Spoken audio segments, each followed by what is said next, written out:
وبركاته.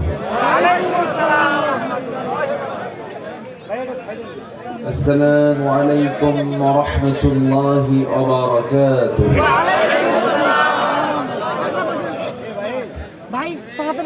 إن الحمد لله الأكرم الذي خلق الإنسان وعلمه من البيان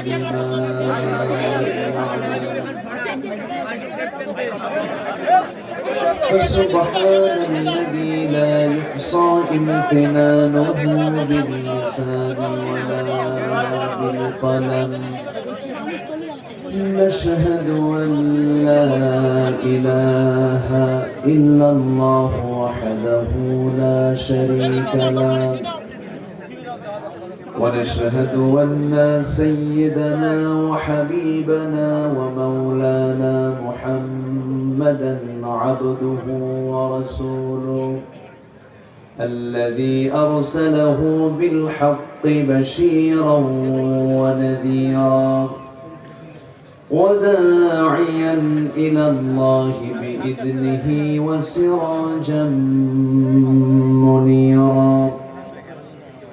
فقد قال الله تعالى في كلامه المجيد وفرقانه الحميد: أعوذ بالله من الشيطان الرجيم. بسم الله الرحمن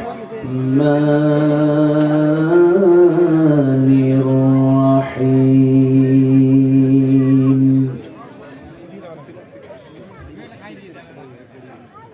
إلا من تاب وآمن وعمل صالحا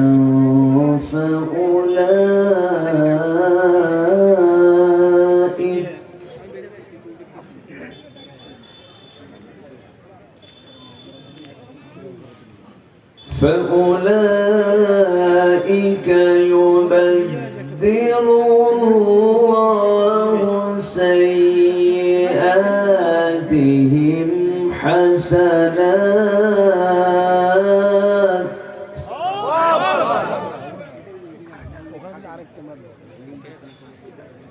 وكان الله غفورا رحيما.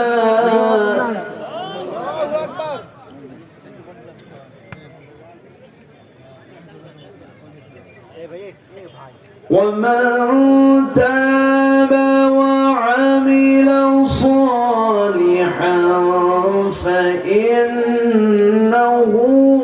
يتوب إلى الله متابا.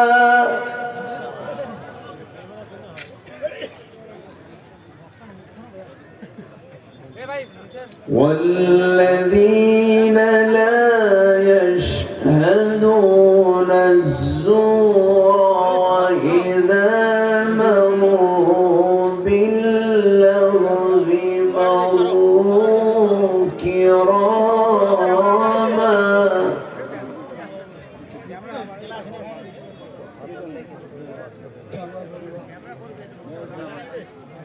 والذين إذا ذكروا بآيات ربهم لم يخروا عليها صما وعميانا.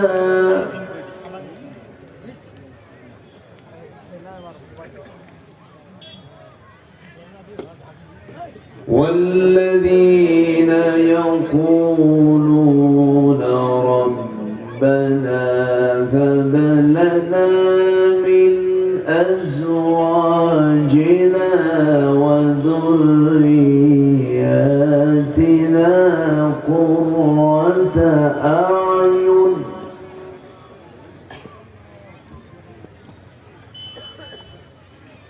قرة أعين أعين وجعلنا للمتقين إماما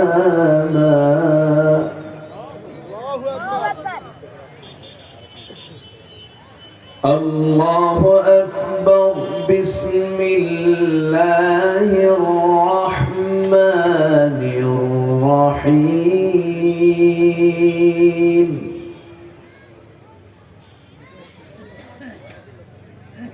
إن الله وملائكته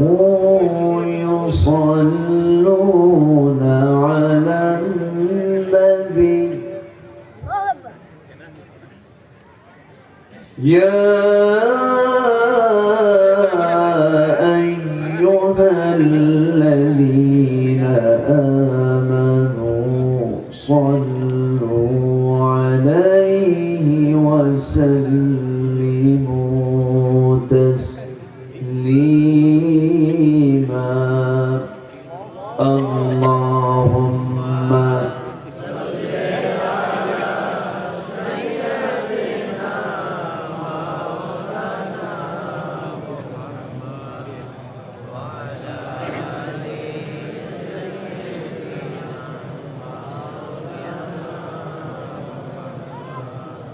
একটু আওয়াজ দিয়ে নবীর প্রেমে মাতোয়ারা হয়ে জবান খুলে জোরালো কণ্ঠে সবাই বলুন আল্লাহুম্মা সাল্লি আলা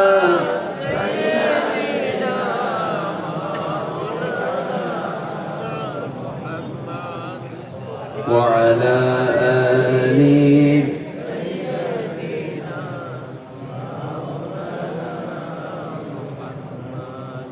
সবাই বলুন বালাগাল উলা বিকামালিহি কাশাফাত তুজা বিজামালিহি হাসনাত জামিউ খিসালিহি সাল্লু সূরাত ইউসুফ বিদারি حكمة لقمان ما قاري قرآن باري يهدي ليس دمان ما بلغ العلا بكماله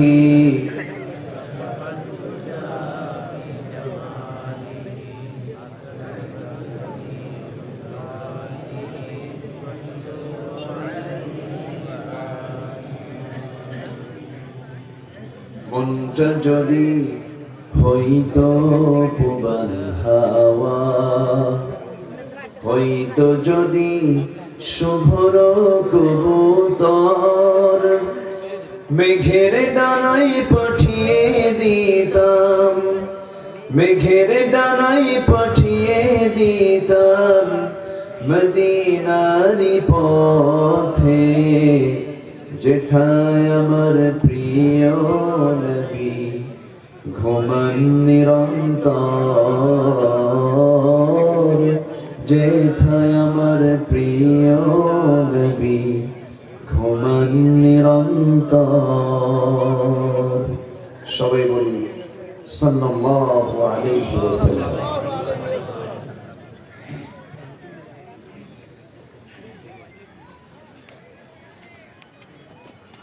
রংপুর অঞ্চলের কুড়িগ্রাম জেলার উলিপুর উপজেলার মৌজা মালতীবাড়ি মোল্লাপাড়া যুব সমাজ মাহফিল ইন্তেজামি কমিটি কর্তৃক আয়োজিত আজকের এই দিনের বেলা অনুষ্ঠিত ঐতিহ্যবাহী তাফসীরুল কোরআন মাহফিল 2024 মহৎ আয়োজনের সম্মানিত সুযোগ্য সভাপতি শিক্ষাবিদ অধ্যক্ষ ডক্টর মাওলানা মিনহাজুল ইসলাম আজকের মাহফিলের সম্মানিত বরেণ্য আলোচক, আমার পূর্বে কথা বলেছেন নন্দিত আলেম দ্বীন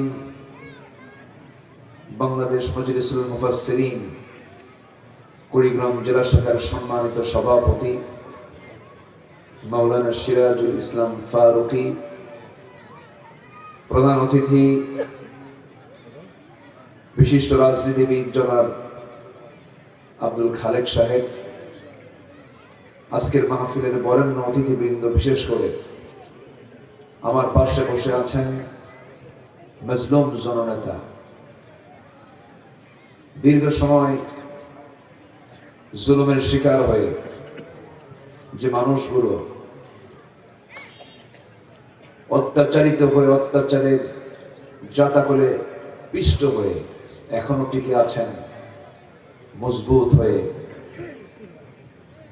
অধ্যাপক মাওলানা মুশিউর রহমান হাফিজাহুল্লাহ, আজকের মাহফিলে বরেণ্য অতিথিবৃন্দ, হযরত উলামায়ে কেরাম, ফদলায়ে ইজম, সামনে উপস্থিত, দূরে কাছের বিভিন্ন স্থান থেকে ছুটে আসা কালিমার ঝান্ডাবাহী, তাওহীদের পতাকাবাহী, দ্বীন ইসলামের নরসারদুল বীর মুজাহিদ, প্রাণ প্রিয় সম্মানিত দ্বীনি ভাইরা, আড়ালে বসে আছেন শ্রদ্ধেয়া সম্মানিতা মা বোনেরা, আলোচনার সূচনায় আনুষ্ঠানিকতার মধ্য দিয়ে আমার পক্ষ থেকে আবারও দিল খোলা সালাম, আসসালামু আলাইকুম ওয়া রাহমাতুল্লাহি ওয়া বারাকাতুহু।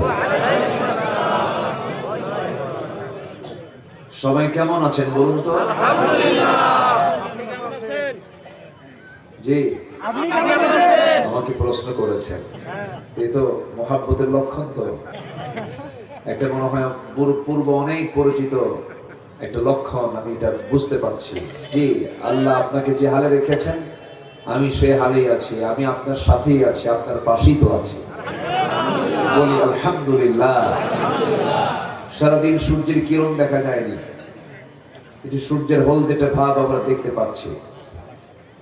এত সুন্দর একটা আয়োজনে হাজারো মানুষের মাঝ থেকে বাছাই করে এই যে সহস্র সহস্র মুসলমান আপনারা এসেছেন, যিনি আমাকে আপনাকে এমন জান্নাতের টুকরায় আসার বসার তৌফিক দিলেন, সেই মহান জাল্লা শানুহুর দরবারে আমরা সবাই লাখ কোটি সাজুদ শুকর আদায় করি, মুহাব্বাতান জোড়ালো কণ্ঠে বলে উঠছি আলহামদুলিল্লাহ।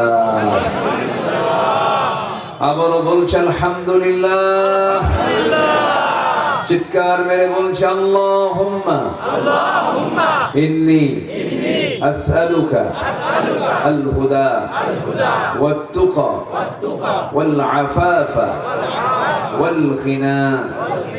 সবাই বলি আল্লাহুম্মা আইন্নি আলা যিকরিকা ওয়া শুকরিকা ওয়া হুসনি ইবাদাতিকা। আমরা আল্লাহ তাআলার শুকর আদায় করে নিলাম।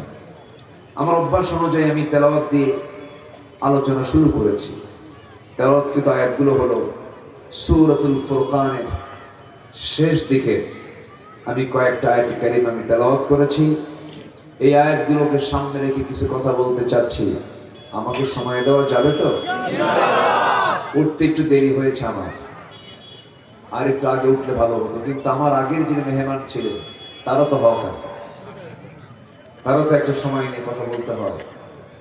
তবে আমরা এটা না মনে করি, এটা আমাদের দেশে একটা প্রচলিত ভুল চিন্তা, 2 ঘন্টা ওয়াজ না হলে ওয়াজ জমে না, এটা অনেকে চিন্তা করে।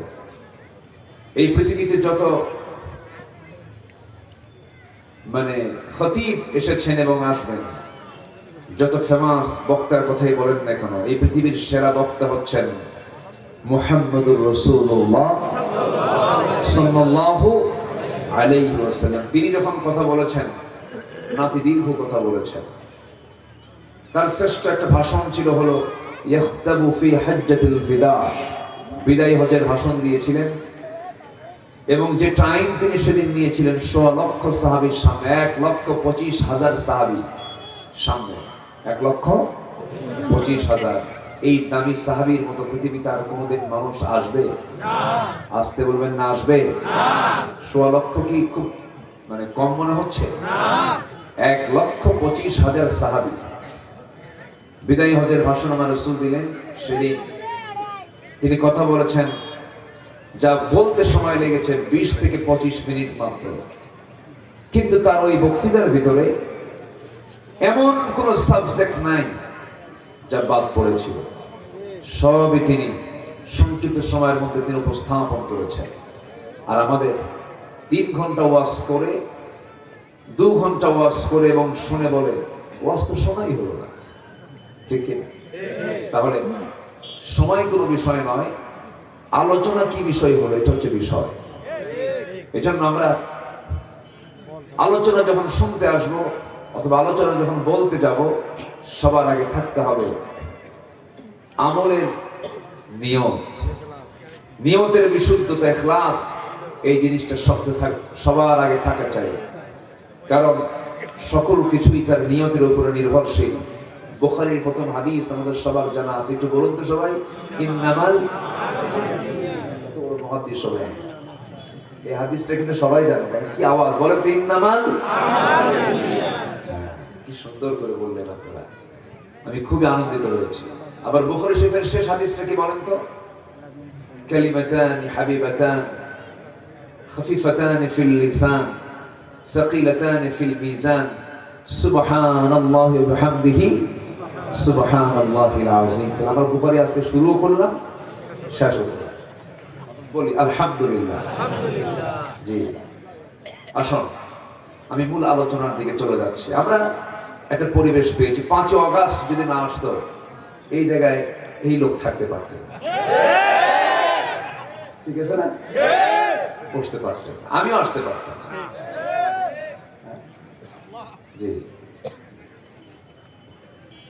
আসতে পারতাম না আমরা। মাহফিল, আজকে মাহফিলের সাথে এসেছেন আমাদের এই উলিপুরের মাননীয় ওসি মহোদয় জিলুর রহমান ভাই, মনে চলে গেছে। আমার প্রচন্ড ভক্ত, উনি ডেট চাচ্ছেন, একটা মাহফিল আমার এলাকায় করে দিতে হবে। আমি আমার একটা মাদ্রাসা উদ্বোধন করতে নিয়েছি গত মাসখানেক আগে। আমি ডিআইজি মহোদয়, একটা ডিভিশনাল ডিআইজি, মানে এসপির উপরের যে র্যাঙ্ক, একটা ডিভিশনাল ডিআইজি উনি, ওনাকে বললাম ভাই এটা আমার মাদ্রাসায় আসতে হবে। বললেন হুজুরদের দাওয়াত পাওয়া তো খুব মুশকিল ব্যাপার, দাওয়াত খায়, এই দাওয়াত কি আর মিস করা যায় না? একজন উচ্চ পদস্থ কর্মকর্তা আমার নিজস্ব মাদ্রাসার প্রোগ্রামে তিনি এসেছিলেন। এই পরিবেশগুলো আমরা পেয়েছি ৫ আগস্টের পর থেকে। আমাদেরকে বসতে দেওয়া হয়নি, চলতে দেওয়া হয়নি, পারিবারিক নির্যাতন করা হয়েছে, শারীরিক নির্যাতন করা হয়েছে, সামাজিকভাবে মান সম্মান হেয় করা হয়েছে। অনেক নিরপরাধ মানুষের উপরে মিথ্যা মামলা চাপিয়ে দিয়ে মানসিকভাবে টর্চার করে অনেকে দুনিয়া থেকে বিদায়ও নিয়েছে। সম্মানিত ভাইয়েরা, একটা পরিবেশ আমরা ফিরে পেয়েছি, এটাকে আমরা বিশাল কিছু মনে করে সামনে আমাদের যে এখনো অনেকগুলো কাজ পড়ে আছে মনজিলে মাকসুদে, আমাকে আপনাকে বসতে হবে। যতক্ষণ না পর্যন্ত এই জমিন আল্লাহর দিন কায়েম না হবে, আমাদের বসে থাকার ফুরসত নেওয়ার কোনো সুযোগ নাই। এই জমিনটা কার? আসতে বলবেন না কার? ওই আকাশটা কার? এই যে আলোকিত প্রদীপ্ত সূর্যটা কার? আমি কার? আল্লাহ পাক আমাকে দুনিয়াতে পাঠিয়েছেন এমনি এমনি করে, একটা লক্ষ্য আছে। আসতে বলবেন না, লক্ষ্য আছে না নাই? সেই লক্ষ্যটা কি? আমরা সবাই সুন্দর করে বলি, লক্ষ্যটা হলো, সবাই বলুন, ইয়াকা না'বুদু ওয়া ইয়াকা নাস্তাঈন ইহদিনাস সিরাতাল মুস্তাকিম সিরাতাল লাযীনা আন'আমতা আলাইহিম গায়রিল মাগদুবি আলাইহিম ওয়ালাদ-দাল্লিন। একমাত্র কার ইবাদত করার জন্য বলুন, আসতে বলবেন না, কার ইবাদত করার জন্য। এবং একটা পথে চলতে হবে, সেই পথ আল্লাহ দেখিয়ে দিয়েছেন, ইহদিনাস সিরাতাল মুস্তাকিম ওয়া ইন্না হাযা সিরাতি মুস্তাকিমা। এই দুই একটা সঠিক পথ আমাকে আপনাকে চলতে হবে, দিনকে মেনে চলতে হবে। আল্লাহ এই লক্ষ্যে দুনিয়াতে আমাকে আপনাকে পাঠিয়েছেন। আমার বন্ধুগণ, দুনিয়া ছেড়ে সবাই একদিন চলে যাব, কেউ বাঁচার জন্য আসি নাই। দুনিয়া থেকে যখন তখন আমরা বিদায় নিয়ে নেব, কিন্তু সবচেয়ে বড় বিষয় হলো আখিরাতের জন্য আমি কি জমা করেছি, এটাই হলো সবচেয়ে বড় চিন্তার বিষয়। আল্লাহ বান্দাকে সতর্ক করে আরেক জায়গায় জানিয়ে দিচ্ছেন, যারা পারেন ঠোঁট মিলিয়ে বলুন, ইয়া আইয়ুহাল্লাযীনা আমানু তাকুল্লাহা ওয়ান্তাযুর নাফসুম মা قدمت لغد واتقوا الله إن الله خبير بما تعملون جل الله ইমানদারেরা, তোমরা আল্লাহকে ভয় করো এবং লক্ষ্য করে দেখো আগামীকালের জন্য তুমি কি আপাতত সংগ্রহ করতেছো, পরকালের জন্য তুমি কি জোগাড় করতেছো। আমার বন্ধুগণ, আল্লাহ চান না কোন বান্দা জাহান্নামে যাক, আল্লাহ চান প্রত্যেক বান্দা জান্নাতে যাক। কিন্তু বান্দা জাহান্নামে যাবে আল্লাহর দোষে না বান্দার দোষে? বান্দার দোষে বান্দা জাহান্নামে চলে যাবে।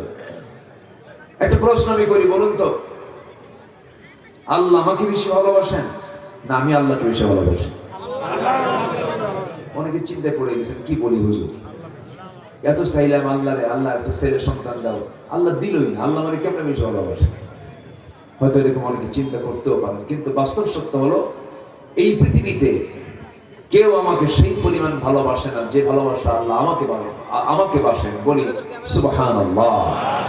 তাহলে আমাকে সবচেয়ে বেশি ভালোবাসেন যিনি, তিনি কে? তিনি কে? আমরা তাকে দেখেছি কিন্তু কি শুনেছি? বলেন, আমরা তাকে দেখেছি কিন্তু শুনেছি। তিনি আছেন না নাই? তবে আমরা দেখবো একদিন গিয়ে কোথায়? আসতে বলে যে আল্লাহ জান্নাতে ধরা দিবেন, সে আল্লাহ দুনিয়াতে কেন ধরা দিলেন না? প্রশ্ন তো আসতেই পারে। নাস্তিকদের প্রশ্নের সাইজ তো বিভিন্ন ধরনের। যে চোখ দিয়ে আমি জান্নাত দেখবো আল্লাহ তাআলাকে, সেই চোখ দিয়ে তো আমি দুনিয়াতে আল্লাহকেও দেখতে পারতাম, দেখবো না কেন? সম্মানিত ভাইরা, আল্লাহ তাআলা এই পৃথিবীতে সবচেয়ে শ্রেষ্ঠ মানুষকে পাঠিয়েছেন, আল্লাহর পয়গম্বরদের। এর মধ্যে একজন পয়গম্বর ছিলেন, তিনি হচ্ছেন তোতলা নবী, রাগী নবী, মুহাজির নবী এবং খুব দাপুটে নেতা ছিলেন। সেই নবীর নাম কি বলুন তো? ওয়াজার কি করুন, অস্ত সবাই জানে, হাদিসও জানে। এখন আয়াতের দিকে যাচ্ছি, সবাই সবকিছুই জানেন। বলি আলহামদুলিল্লাহ। জানার পরেও তো আমরা এটা মনে করে দেওয়ার জন্য বলি। মজা আছে না নাই বলেন তো? ইমাম সাহেব প্রত্যেক নামাজে কোন সূরা দিয়ে শুরু করে? এরকম কি আপনারা বলেন এত এক সূরা পড়ো কেন? এরকম বলেন? মজা আছে না নাই? আমার বন্ধুগণ, আমার ভাইয়েরা একটু কান লাগাবেন, মনোযোগ দিয়ে শুনবেন। সেই নবী, যে নবী আল্লাহকে এই চর্মচক্ষু দিয়ে দেখার চেষ্টা করেছিলেন কিন্তু পারেন নাই। তুর পাহাড় পর্যন্ত গিয়েছিলেন। তুর পাহাড়ে গিয়ে তিনি মুসকি হাসি মেরে বলছে, আল্লাহ তুমি ভাবছো আমি এই জায়গায় পর্যন্ত আসবো না? আমিও কম নয়, আমি আসছি, আমি তোমাকে দেখতে চাই। আল্লাহ বললেন, তারানি, তুমি আমাকে দেখতে পারবে না, আমি তোমাকে দেখবই। শেষ পর্যন্ত পারলেন না। আল্লাহ রাব্বুল আলামিন তার নূরের তাজাল্লি যখন প্রকাশ করে ফেললেন, মুসা আলাইহিস সালাতু ওয়াস সালাম সেন্সলেস হয়ে পড়লেন। অর্থাৎ এখান থেকে প্রমাণিত হয় এই দৈহিক কাঠামো দিয়ে, জান্নাতি দেহ দিয়া আল্লাহকে কখনো দেখা সম্ভব নয়। আল্লাহকে দেখতে হলে জান্নাতি পরিবেশের উপায় নাই, জান্নাতি পরিবেশ ছাড়া কোনো উপায় নাই। আমরা দেখবো আমরা আল্লাহকে তৃপ্তি বলে কোথায় বলেন? আস্তে কোথায় দেখবো? কোথায় দেখবো? বিড়ি খায়া বলেন, বিড়ি খায়া? বিড়ি খাওয়া লোক আমার দেশে কম না বেশি? আবার মাহফিলে এসে প্রশ্ন করে, হুজুর বিড়ি খাওয়া কি জায়েজ আছে? উনি জায়েজের চেষ্টায় আছে। হ্যাঁ, জর্দা ওটা ওর খাওয়া ভাই, ওইটা একই জিনিস তো। গুল, জর্দা আর কি বিড়ি। সবগুলো দুই পাতা না এক পাতা? এই তো নাম একটু ভিন্ন। এই তো কেউ ডাইরেক্ট মারে, কেউ আগুনে পুড়ে খায়। এই তো যা বলবো সোজা বলবো। হুজুর খাইলো না কি খাইলো এটা আমার দেখার বিষয় না, বলতে হবে তো। পান খান, আপনি খান, পান খান, সমস্যা কি? পান পাতা তো রস স্টমাকের জন্য ভালো, কিন্তু সেই পানের সাথে আবার হাকিমপুরি রহমতুল্লাহ আলাইহি কেন? প্রশ্ন তো এই জায়গা। জানেন অপচয়টা কি জিনিস? অপচয় কার হয়? অপচয় কি বলেন? অপচয়কারী কার হয়? বলেন তো, বিড়ি খাওয়া কি মৃত ব্যয়? এটা কি জরুরি ব্যয়? বলেন বলেন, জরুরি ব্যয় মনে হয় এটা? তাহলে কি এটা? অপচয়। কি বলেন বলেন, কি এটা? দেশ স্বাধীনতার পর থেকে নিয়ে আজ পর্যন্ত যতজন অর্থমন্ত্রী বাজেট পাস করেছেন, প্রত্যেকটা বাজেটে বিড়ির দাম বাড়ছে বাড়ছে। কিন্তু যারা বিড়ি খাইছে, যারা বিড়ি খায়, তারা কয় প্রয়োজনে বাড়ি বেঁচে খাবো পারা। কি মুশকিল! এটা কম বাজেট নয়, কিন্তু শত শত কোটি টাকা মানুষ উড়ায় দেয়, উড়ায় দেয়। ধোঁয়া কি করে? ধোঁয়া কি হয়? উড়ে চলে যায়। এটি কি অপচয় নয়? এই জাতি যদি সচেতন হতো, এই কোটি কোটি টাকা যেটা উড়ে দেওয়া হয়, এটা দিয়ে কি লক্ষ লক্ষ পরিবারের মৌলিক চাহিদা, তাদের খাদ্যের চাহিদা পূরণ হতো কি হতো না? কি টানা টানা, এক টানে ধোঁয়া 3 তলায় পাঠায়। কি যে মজা পায় আল্লাহ। রাগ করলেন নাকি আপনারা? রাগ করতেছেন না তো? যারা বিড়ি খায় তাদের বউরা যে কেমন থেকে আমার তো বুঝে আসে। পচা পচা বন্ধ, আমার ভালো লাগে, আমার মাথা করে। সম্মানিত ভাইয়ের, আল্লাহ সকল নেশা থেকে জাতিকে হেফাজত করুন। জান্নাত যেতে হলে বিড়ি খাই যাবো জান্নাতে? নামাজ না পড়া? কয় ওয়াক্ত নামাজ পড়বো আমরা? কিন্তু আমার দেশে নামাজি বেশি না বেনামাজি বেশি? বলেন, নামাজি না বেনামাজি? বেনামাজি বেশি। কেন? এটা তো হওয়ার কথা ছিল না। যে দেশে 90% মুসলমান, সেই দেশের বেনামাজি কেন বেশি হবে? এর মূল কারণ হলো 53 বছর যে নেতৃত্ব আমরা দেখেছি, অধিকাংশ নেতাগুলোই ছিল বেনামাজি। অধিকাংশ নেতাগুলো ছিল বেনামাজি। দলীয় জনসভা, দলীয় প্রোগ্রাম সবকিছু করেছে, নামাজের কোনো আহ্বান করে নাই, কর্মীদেরকে নামাজের কথা বলে নাই। যে দলের নেতা তার কর্মীকে নামাজের কথা বলে না, দ্বীনের কথা বলে না, কোরআন শেখার কথা বলে না। যে দলের নেতা তার কর্মীর হাতে মদের বোতল তুলে দেয়, নারী তুলে দেয়, জেনা তুলে দেয়, ওই সমস্ত নেতৃত্বের মুখে আমরা জুতা মারি, থুতু মারি। সব দেখেছি আমরা। কেউ চালাইছে 25 বছর আমার দেশ, কেউ চালাইছে 16 বছর, কেউ চালাইছে 9 বছর, মঈনুদ্দিন ফখরুদ্দিনরা কয়েক বছর। সব দেখা শেষ। এরা মুসলমান ছিলেন, কিন্তু এরা ইসলাম দিয়ে দেশ চালান নাই। অতএব আমরা আগামী দেশ দেখতে চাই, সবাই কোরআনের দেশ। রাজি আছেন কারা কারা? হাত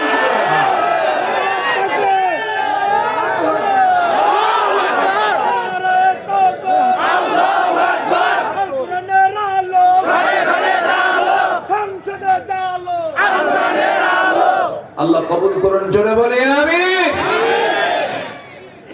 কোরআন যে চায় না সে মুসলমানই না। কেন? এরকম আব্দুর রহমান নামে লোক আমার দেশে আছে না নাই? আব্দুর রহিম নামে লোক আছে না নাই? আব্দুল গাফফার নামে লোক আছে না নাই? আব্দুল সাত্তার নামে লোক কোরআন চায় না, কোরআনের বিধান চায় না, আছে না নাই? ও শুধু নামে আব্দুল সাত্তার, কিন্তু আব্দুল শয়তান।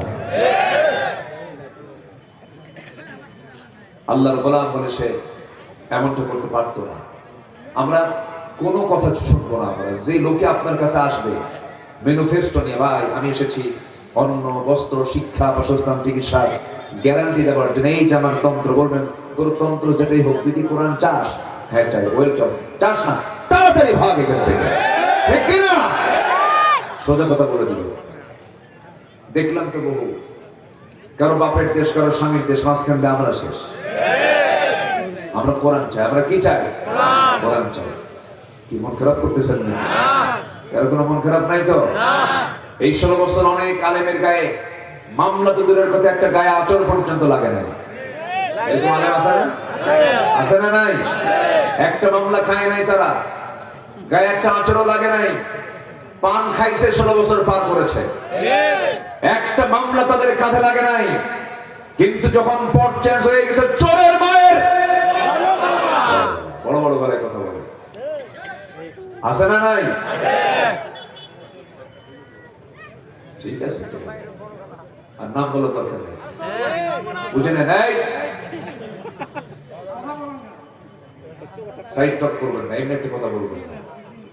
সম্মানিত ভাইরা, বাইতুল মুকাররম একটা গুরুত্বপূর্ণ জায়গা, ঠিক কিনা বলেন? বাইতুল মুকাররমের ইমাম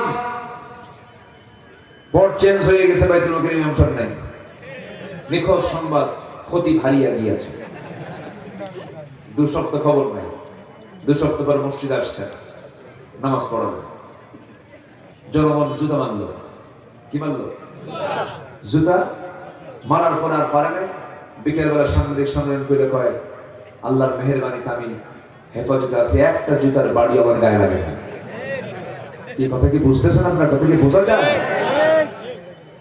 সম্মানিত বন্ধুগণ, জিল্লতি আসতে শুরু হলে থামবে না, ঠিক কিনা? থামবে না। এই জন্য জালিমদের কখনো পক্ষ অবলম্বন করা যাবে না। যেদিকে বৃষ্টি সেই দিকে সাথে নেওয়া যাবে না। আমাকে অনেকে বলে, হুজুর হক দল কোনটা? আমি বলি, মাছ তো ঠিকই ছিল, কোনটা পচা আর কোনটা টাটকা। দুনিয়ার সব তরিতরকারি বাজার করতে পারো, সব কিছু করতে পারো, তুমি টাটকা হক দল তুমি ছিল না, না? ও শুধু প্রশ্ন করে শোনে, হুজুর কোন গ্রুপের? ও ঠিকই ইসলামী দল করে না, কিন্তু ও আরেকটা দল করে, কিন্তু প্রশ্ন করে, হুজুর আপনি কোন গ্রুপ? অর্থাৎ কোন দলটা শ্রেষ্ঠ দল আপনার কাছে মনে হয়? কোনটা হক দল? সাধারণ মানুষ না জানলেও বাতিল কিন্তু ঠিকই হককে চিনতে পারে। সবচেয়ে বেশি চেনে কারা? বাতিল। চিনছিল 5 আগস্টের 5-6 দিন আগে। এদেশে কত ইসলামী দল, একটা দল নিষিদ্ধ হয়নি। হয়েছে? নিষিদ্ধ হয়েছে? হয়েছে। এবং এদেশে কোন নন ইসলামী দল নিষিদ্ধ হয়নি। শুধু একটা দলকে তারা নিষিদ্ধ করতে চেয়েছিল। তারা ভেবেছিল আমরা এটাকে নিষিদ্ধ করতে পারলে সফল হয়ে যাব, কিন্তু তারা ভাবে নাই ইসলাম কারো বাবার নয়, ইসলাম হচ্ছে আল্লাহ। ইসলামকে নিষিদ্ধ করতে গিয়ে ওরা নিষিদ্ধ হয়ে গেছে। অঙ্ক বুঝে নেন, অঙ্ক একেবারে ভেঙে দিতে হয় না, অঙ্ক বুঝে নিতে হয়। ক্লিয়ার? আসতে বলে ক্লিয়ার। এতগুলো জীবন দিল, আল্লামা সাইদির মতো মানুষকে তারা কেমনে দুনিয়া থেকে বিদায় করে দিল। ইচ্ছা করলে উনি বলতে পারতেন, আমি দল ছেড়ে দিলাম, আমার ছেড়ে দাও, ছেড়ে দাও। ওনাকে প্রস্তাব দেওয়া হয়েছিল, আপনি দল ছেড়ে দেন, আপনি রাজকীয় পরিবেশে থাকবেন, আপনাকে মুক্ত করে দেওয়া হবে। তিনি বলেছেন, সারেন্ডার করব আরশ আজিম আল্লাহ তাআলার কাছে। আরশ আজিমের অধিপতি কার কাছে? আল্লাহর কাছে। দুনিয়া থেকে বিদায় নিয়েছেন, বাতিলদের সামনে তিনি মাথা নত করেন না। কিন্তু মাথা নত করার মতো বহু লোক আমার দেশে আছে না নাই? আচ্ছা, এগুলো বুঝে নিতে হবে। আমার দিকে তাকান। আল্লাহ তাআলা বলছেন, বান্দা আমি তোমার গুনাহগুলোকে সওয়াব দিয়ে পরিবর্তন করে দেব। সুবহানাল্লাহ। এত বিশাল একটা অফার, সুবহানাল্লাহ। এত আসতে বললেন আল্লাহ কি বলতেছেন? তুমি যা গুনাহ করেছো, সমস্ত গুনাহ আমি আল্লাহর সাইয়্যাতকে হাসানাত দিয়ে সওয়াব দিয়ে পাল্টায় দেব। সুবহানাল্লাহ। কিছু কাজ করে আসো, সেই কাজগুলোকে আমরা শিখে যাব। জি। আসতে বলে শিখে যাব। জি। জোরে বলি ইনশাআল্লাহ। ইনশাআল্লাহ। আমার কাছে কুড়িগ্রামটা খুব ভালো লাগে, কিন্তু আসতে পারি না। একটা পকেট জেলা তো শেষ মাথা, রাস্তা ফুরায় না। এই যে আমার ফারুকি ভাই কখন থেকে ফোন দেওয়া শুরু করছে। ইনি আমার ভাই, ওনার শ্বশুর আমার ভাই, বুঝলেন? ইন্নামাল মুমিনুনা যখন ওনার শ্বশুরকে যখন ডাক দিই, ভাই কেমন আছেন? ভালো। এদিকে ভাই কেমন আছেন? ভালো। খুব ভালো, সুন্দর কথা বলছিলেন। অনেক লম্বা দূরের পথ, কিন্তু এই এলাকায় ঢুকলে মনে হয় এই এলাকার মানুষগুলো কত সুন্দর সাদামাটা মানুষ, অল্পতেই তৃপ্তি। বলি আলহামদুলিল্লাহ। কোনো হাই খাই নাই, কোনো টেনশন নাই, খুব সুন্দর নিরিবিলি পরিচ্ছন্ন জীবন। আল্লাহ কবুল করুন, জোরে বলি আমিন। দুই একটা আবুজেল তো থাকবে, এটা না থাকলে কি আর খেলা জমে? ওই যে কইছে কয়ে গেছে একজন খেলা হবে, ও যে কই যে থাকলো আল্লাহ, তৃতীয় আসমান না চতুর্থ আসমান না আন্ডারগ্রাউন্ডে কই যে গেছে আল্লাহ জানে। রাগ করতেছেন আপনারা? রাগ করতেছেন? আমাদেরকে কথা বলতে দেওয়া হয়নি তো, আমরা তো কিছুই বলি নাই। সম্মানিত ভাইরা, 2018 সালে আমাকে ধরা হলো কোনো কারণ নাই, ধইরা থানায় নিয়ে ওসি সাহেব বলে, হুজুর আমি আপনার খুব ভক্ত, শুনি কান্দি, উপায় নাই, চাকরি বাঁচান ফরজ, ধরে আনছে, জেলে যান, নির্বাচন পরে বের হয়ে আসবে। তো বললাম আপনি কেন আমাকে ধরলেন? হুজুর চাকরি থাকবে না আমার, চাকরি বাঁচান তো ফরজ আমার। আমি বললাম ইমান বাঁচান নফল। ইমান বাঁচান নফল নাকি? ইমান বাঁচানো ঢুকলাম জেলখানায়, এক মুরব্বী আমার দেখে লম্বা একখান সালাম দিয়ে বলে, হুজুর আপনি জেলখানায় ঢুকছেন, খুব খুশি হয়েছি। তো বললাম খুশি হলেন কেন?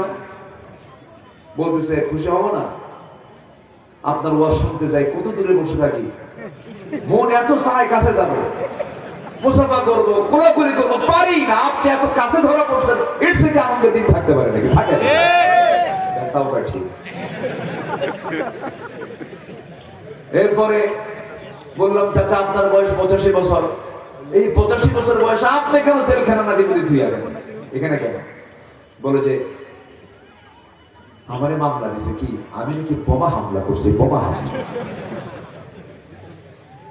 বলতেছে বলো তো বাবাজি, এই বুড়া বয়সে আমার এই ভাঙ্গা হাত নিয়ে আমি যদি বোমা মারতে চাই, বোমা কি জায়গা মতো পড়বে না আমার মাথার উপরে পড়বে? এইরকম করে নিরপরাধ মানুষদের উপরে যে অত্যাচার গুলো চালানো হয়েছে, তার ফলাফল হলো আজকের এই ফলাফল। আজকের ফলাফল একটাই, তাদের রোগ ছিল ক্ষমতা ছাড়া যাবে না। তাদের রোগ কয়টা ছিল বলেন? কি ছাড়া যাবে না? ক্ষমতার মালিক কে? ক্ষমতার মালিক কে? ফেরাউনের রোগ ছিল কয়টা? ফেরাউনের রোগ ছিল কয়টা? কি ছাড়া যাবে না? তাহলে মিল আছে না নাই? ফেরাউন পৃথিবীতে বেঁচে ছিল 1600 বছর, এরা ছিল 16 বছর। সংখ্যার মিল আছে না নাই? সংখ্যার মিল আছে, মানে ছোট ভাই বড় ভাই, ভাই বই তো সব একটু পয়সা তো উনি আবার লোকমা দিয়ে ঠিক করে দিল, যাক সমস্যা নেই। আচ্ছা, তাহলে আল্লাহ পাক কি ওয়াদা করলেন? বান্দা তোমার আমি গুনাহগুলোকে সওয়াব দিয়ে পাল্টায় দেব। জোরে বলে সুবহানাল্লাহ। সে কাজগুলোকে আমরা করতে রাজি আছি ইনশাআল্লাহ। আল্লাহ রাব্বুল আলামিন সূরাতুল ফুরকানের মধ্যে বলছেন, সূরাতুল ফুরকানের ৭০ নম্বর আয়াতে বলছেন, ইল্লা মান তাবা ওয়া আমানা ওয়া আমিলা সালিহান ফাউলাইকা ইউবাদদিলুল্লাহু সাইয়্যাতিহিম হাসানাত ওয়া কানা আল্লাহু গফুরার রহিমা। আল্লাহু আকবার। আল্লাহ বলছেন বান্দা তবে শোনো, তুমি যদি তওবা করতে পারো, নাম্বার 2 ঈমান আনতে পারো, ওয়া আমিলা সালিহান এবং নেক আমল করতে পারো। 3টা কাজ। এখানে কয়টা কাজ বলেন? সূরা ফুরকান আয়াত নাম্বার ৭০ থেকে আমি তেলাওয়াত দিয়ে শুরু করেছি। 3টা কাজ যদি করতে পারো, 1 নম্বরে তওবা করতে পারো, নাম্বার 2 যদি ভালো করে ঈমান আনতে পারো, নেক আমল যদি করতে পারো, আমি আল্লাহ নিজে ওয়াদা করছি তোমার গুনাহগুলোকে আমি আল্লাহ পাল্টায় দিয়া সওয়াব বানাইয়া দেব। তওবা করব আমরা কার কাছে? ওই যে 2 জন উঠতেছে যাচ্ছে, এই কি যাই কেন বসেন, আমি কি আলোচনা চালাবো? এই হাজার হাজার মানুষের মাঝ থেকে আপনি একা উঠে যান। যদি আপনি উঠে যান কোনো কারণে, কোনো সমস্যা নাই, খুব যদি জরুরি থাকে, ইমার্জেন্সি, ভিন্ন কথা। কিন্তু আপনি উঠলেন, বসলেন, গেলেন, ভাল লাগলো না, আমি মনে করি এটা কোরআনের সঙ্গে সুস্পষ্ট একটি আদবের খেলাফ কাজ। কেউ নড়বে না। ওই যে যেরকম একটা ভাই উঠলেন, বাচ্চা একটা কোলে আছে, ছোট্ট বাচ্চা, আমি কিছু বলবো না, সমস্যা নাই, কিন্তু বিনা ওজরে বিনা কারণে মাহফিলে ওঠা বসা করে, এটা সুস্পষ্ট একটা মানে আদবের খেলাফ কাজ এটা। কারণ এটা শুধু জনসভা না, এটা একটা ইবাদতের জায়গায় রূপ নিয়েছে। এখন বলি আলহামদুলিল্লাহ। যে যেখানে আছেন বসুন, আমরা তওবা করতে রাজি আছি? আস্তে তওবা করতে রাজি আছি? তওবা করব কার কাছে? আস্তে বলেন, তওবা করব কার কাছে? আমার নবী কি তওবা করেছেন? আস্তে বলেন, আমার নবী কি তওবা করেছেন? কেন? তার তো কোনো গুনাহ ছিল না। তার কোনো গুনাহ ছিল না। এরপর তিনি কি করেছেন? ওয়াস্তাগফিরুহু ইন্নাহু কানা তাওয়াবা। আমার নবীজি বলেন, তুবু ইলাল্লাহ ফাইন্নী আতুবু ফিল ইয়াউমি মিআত মাররা। ও আমার সাহাবীরা, তোমরা আল্লাহর কাছে তওবা করো, আমি রাসূল নিজে সারা দিনে 100 বারও বেশি বার তওবা করি। আমার নবী তওবা করেছেন, চোখের পানি ফেলে ফেলে কেঁদেছেন। সাইয়্যিদনা ওমর ফারুক রাদিয়াল্লাহু তাআলা একদিন এক সাহাবীর সামনে বসেছিলেন। সাহাবী একটা হাদিস বর্ণনা করছে, তিনি সেই হাদিসটা শুনলেন। লা ইয়াদখুলুল জান্নাতা, ওই বান্দা জান্নাতে প্রবেশ করবে না যার মধ্যে মিসকাল হাববাতিন মিন কিবার, যে বান্দার মধ্যে যাররা পরিমাণ, অনু পরিমাণ যার মধ্যে অহংকার থাকবে, সে ব্যক্তি জান্নাতের গন্ধ পাবে না, জান্নাতে প্রবেশ করতে পারবে না। এই হাদিস শোনা মাত্রই তিনি ছোট্ট বাচ্চার মতো তিনি হাওমাও করে কান্নাকাটি শুরু করে দিলেন। বলা হলো, আমার কান্নাকাটি কেন করো, কি হয়েছে? তিনি সবাইকে বলে ফেললেন, শোনো, অর্ধ দুনিয়ার শাসনকর্তা আমি, মাঝে মাঝে আমি যে শাসনকর্তা, মাঝে মাঝে আমার কাছে কেমন যেন লাগে। আমি এত বড় একজন লিডার, আমি এত বড় একজন খলিফা, আমি এই জন্য ডুকরে ডুকরে কান্দি। আমার মনে হয় মাঝে মাঝে আমার মধ্যে অহংকার ঢুকে পড়ে, আমি মনে হয় জাহান্নামী হয়ে যাচ্ছি। চোখের পানি ফেলে ফেলে কাঁদতেছেন, শিশুর মতো ডুকরে ডুকরে কেঁদে আকাশের দিকে তাকায় দোয়া করতেছেন, আল্লাহ তাআলা শোনো, তোমার এই দুনিয়ায় যত বান্দা আছে প্রত্যেকটা বান্দাকে তুমি যদি জান্নাতের ঘোষণা দিয়ে, যদি যে কোনো একটা বান্দাকে যদি জাহান্নামের ঘোষণা দিয়ে দাও, আমার কাছে মনে হচ্ছে এই মুহূর্তে আল্লাহ সব জান্নাতে চলে যাবে। জাহান্নামের তালিকায় তুমি একজন বান্দাকে যে রেখে দিয়েছো, সেই বান্দার নাম ওমর ছাড়া মনে হয় পৃথিবীর আর দ্বিতীয় কেউ হবে না। কি পেরেশান তারা ছিল। মুনাফিকের তালিকা আছে এক সাহাবীর কাছে, আমার নবী দিয়েছেন, তার কাছে সকাল সন্ধ্যা মানে ফারুক যেতেন, গিয়ে বলতেন, হুযায়ফা দেখো তো মুনাফিকের তালিকার মধ্যে আমার নামটা কয় নম্বরে আছে। কি দুনিয়া নিয়ে তারা, আখিরাতকে নিয়ে তারা পেরেশান ছিলেন, দুনিয়াকে তারা তুচ্ছ করেছেন। সাইয়্যিদনা আবু বকর সিদ্দিক রাদিয়াল্লাহু আনহু নাম সবাই তো শুনেছেন, সবাই কয় নাম্বার খলিফা বলুন? আজকে বলুন না, কয় নাম্বার খলিফা? 1 নাম্বার খলিফা তিনি ছিলেন। আমার বন্ধুগণ, যখন তার খেলাফত আমল চলছিল, তিনি মাঝে মাঝে ঘর থেকে বের হয়ে জনগণকে দেখার জন্য যেতেন। এক রাতে তিনি বের হয়েছেন, খালি পায়ে হেঁটে বের হয়েছেন, খালি পায়ে হাঁটতেছেন। সাইয়্যিদনা ওমর ফারুকের সামনে তিনি ধরা পড়ে গেছেন। তিনি বললেন, আমিরুল মুমিনিন, এই পাথরের রাস্তায় আপনি খালি পায়ে হাঁটতেছেন কেন? আপনার পা তো পাথরের আঘাতে ক্ষত বিক্ষত হয়ে রক্তাক্ত হয়ে যাবেন। আপনি জুতা কেন পড়ছেন এত গভীর রাত্রিতে? আপনি কেন খালি পায়ে চলতেছেন এই জনপদে?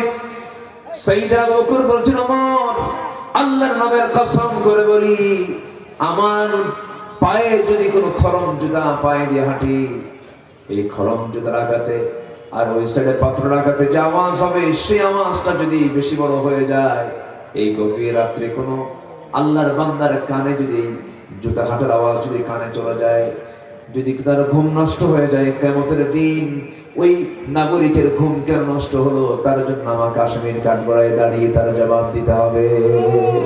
আল্লাহু আকবার বলবেন না?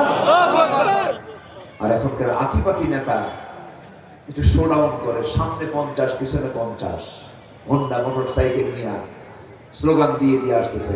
এমন শিক্ষা ইসলাম শিখায় না, ঠিক না? ওমর রাষ্ট্রীয় সফরে বের হয়েছেন মদিনা থেকে, কয়টা উট নিয়ে? একটা উট নিয়ে বের হয়েছেন। বের হয়ে সাথে একজন সফর সঙ্গে নিয়েছেন, সেই বৃত্ত রওনা করেছেন। মাঝখানে গিয়ে বলতেছে, এই বৃত্ত এইদিকে আসো, তুমি আমার উটের পিঠে চড়ো, আমি উটের লাগাম ধরি। লজ্জায় ভেঙে পড়েছেন তিনি। কি বলেন আমিরুল মুমিনিন, আপনি লাগাম ধরবেন, আমি বৃত্ত, আমি উটের পিঠে চড়বো, অসম্ভব ব্যাপার। এক ধমক মারলেন, ধমক মেরে বললেন, এই আমি ওমর আর তুমি, তোমার চোখ দুইটা আমার চোখ দুইটা, তোমার কান দুইটা আমার কান দুইটা, তুমি আল্লাহর গোলাম, আমি আল্লাহর গোলাম। কিয়ামতের দিন আমার ব্যাপারে জিজ্ঞাসা করা হবে তোমাকে, তোমার ব্যাপারে জিজ্ঞাসা করা হবে আমাকে। সাম্যতা শিখতে হবে। বৃত্ত, আমি তোমাকে এক নাগাড়ে এতক্ষণ ধরে আমি তোমাকে লাগাম ধরতে দেব না। যা হবে কষ্ট দুজনের সমান কষ্ট হবে, ভাগাভাগি করে আমরা চলে যাব। আল্লাহু আকবার বলবেন না? জোরে বলি আল্লাহু আকবার। প্যালেস্টাইন সফরের ঘটনা এটা। চলে গেছেন জায়গা মতো গিয়ে যখন পৌঁছে গেছেন, রিসিপশনে যখন পৌঁছে গেছেন, সেই সময় একটা কাম উল্টা হয়ে গেছে। উটের পিঠে যে বসে আছে ওটাই হলো গোলাম, আর লাগাম যে ধরে আছে সেটা হলো সব মানে সৌজন্যতা দেখানোর জন্য, সদর সম্ভাষণ জানার জন্য অমর আসতেছেন, সব নিয়ে চলে গেছে হলো উটের পিঠে যে বসে আছে। ও বললো তা আমি তো না, আমি তো অমর না। কে কই যে লাগাম ধরে আছে ওটা? একটু জোরে বলেন সুবহানাল্লাহ। একটু জোরে বলেন না ভাই সুবহানাল্লাহ। আল্লাহর যারা বান্দা তারা কি অহংকারী হয় না বিনয়ী হয়? অহংকারী হয় না বিনয়ী হয়? ক্ষমতার দম্ভ আছে না নাই? ক্ষমতার অহংকার আছে না নাই? টাকার অহংকার আছে না নাই? চেহারার অহংকার আছে না নাই? যেই অহংকারী হবে সে কোথায় যাবে? জাহান্নাম। আর বিনয়ী বান্দারা কোথায় যাবে? জান্নাতে। আল্লাহ রাব্বুল আলামিন বলেন, وعباد الرحمن الذين يمشون على الأرض هونا وإذا خاطبهم الجاهلون قالوا سلاما والذين يبيتون لربهم سجدا وقياما والذين يقولون ربنا اصرف عنا عذاب جهنم إن عذابها كان غراما إنها ساءت مستقرا ومقاما جل الله أكبر বিনয়ী বান্দা কারা? জমিনে যারা অহংকার প্রদর্শন না করে বিনয়ী হয়ে যারা চলে, অত্যন্ত ভদ্রচিত হয়ে যারা চলে, তারাই হলো আল্লাহর বিনয়ী বান্দা। জাহিলদের সঙ্গে তর্ক বিতর্ক না করে, এটি হলো আল্লাহর বিনয়ী বান্দা। এবং রাত যখন হয়ে যায় সব বান্দা ঘুমের ভিতরে থাকে, আর আল্লাহর পছন্দের বান্দা যারা তারা রাত জেগে জেগে চোখের পানি ফেলে ফেলে আল্লাহর দরবারে সেজদায় পড়ে কাঁদে। ও বান্দা, তুমি যদি কান্নার মতো কাঁদতে পারো, চোখের পানি যদি এক ফোঁটা আল্লাহর ভয়ে ফেলতে পারো, তুমি কি জানো 7টা জাহান্নাম, একটা দুইটা নয়, 7টা জাহান্নামের আগুন নিভায় দেবে তোমার চোখের পানি। কারণ যে চোখের পানি আল্লাহর ভয়ে কাঁদবে, সেই পানি, সেই চোখ কখনো জাহান্নাম যেতে পারে না। জোরে বলি সুবহানাল্লাহ। আমরা কাঁদবো কার কাছে? আস্তে বলো না, কাঁদবো কার কাছে? আল্লাহ বলছেন, বান্দা আমি তোমাদেরকে ক্ষমা করে দেবো, কিন্তু সবাইকে আমি ক্ষমা করবো না। 5 জনকে ক্ষমা করবো। কয়জনকে বলেন? 5 জনকে ক্ষমা করবো। আল্লাহ পাক আমাদেরকে এই কাপের আশার তৌফিক দান করুন। জোরে বলি আমিন। আরো জোরে আমিন। আরো জোরে আমিন। আলোচনা চালিয়ে যাবো, তার কোনো সমস্যা নাই তো? সাইয়েদনা আবু বকরের নাম সবাই শুনেছেন না? আখিরাত কেন্দ্রে কি চিন্তা তাদের ছিল, কি ঈমান তাদের ছিল। উনি খলিফা প্রধান ছিলেন, আবার তিনি দোকানদারও ছিলেন। খেলাফতের দায়িত্ব পালন করে নির্দিষ্ট সময় এসে তিনি তার দোকানে বসতেন, ব্যবসা করতেন। এটা হলো পরিবার চালানোর জন্য। কি চালানোর জন্য বলেন? পরিবার চালানোর জন্য। বসে আছেন, এক কাস্টমার এসে বলতেছে, খলিফা আবু বকর, আমার এই কাপড়টা কয়েক মাস আগে আমি কিনেছিলাম তোমার কাছ থেকে, কিন্তু কাপড়টা আমার পছন্দ হয়নি, কাপড়টা তুমি ফেরত নিয়ে নাও। সাইয়েদনা ওমর ফারুক কিচ্ছু বললেন না, ফেরত নিয়ে নিলেন। কাপড়টা ফেরত নিলেন, কাপড়টা ফেরত দিলেন, টাকাটা দিয়ে দিলেন, সব কমপ্লিট হয়ে গেল। কিন্তু যখন ওই লোকটা যখন চলে গেল, ওই কাস্টমার যখন চলে গেল, তার সামনে থেকে ডুকরে ডুকরে কাঁদতেছে, চোখের পানি ফেলে ফেলে কাঁদতেছেন আবু বকর সিদ্দিক রাদিয়াল্লাহু তাআলা আনহু। সাইয়েদনা আবু বকর যখন কান্নাকাটি করছিলেন, এমন সময় তার সঙ্গে থাকা কিছু দ্বীনী ভাইরা সবাই বলে ফেললেন, আমাদের আমিরুল মুমিনিন, আপনি কান্নাকাটি করছেন কেন? কেন কাঁদতেছেন? সামান্য একটা কাপড় আপনার কাছে ফেরত দিয়ে গেছে, এই ফেরত দেওয়ার পরপরই আপনি কেঁদে ফেললেন, আপনি টাকা ফেরত দিলেন বলে কাঁদতেছেন নাকি? তিনি বলছেন, আল্লাহর নামের কসম করে বলি, আমি এই জন্য কান্দি না, আমার কান্নার কারণ হলো আমি এই জন্য কাঁদতেছি, আমি আবু বকর, তোমরা আমাকে প্রথম খলিফা বলো, তোমাদের কাছে আমার সম্মান বড়, আমার মর্যাদা বড়, কিন্তু আমি এই মুহূর্তেই চিন্তা করতেছি, আমি যেদিন মরে যাব কিয়ামত চলে আসবে, হাসরের ময়দান চলে আসবে। হাসরের ময়দানে যখন আল্লাহ তাআলা আমাকে আস্তে করে নাম ধরে ডাক দিবেন, আবু বকর,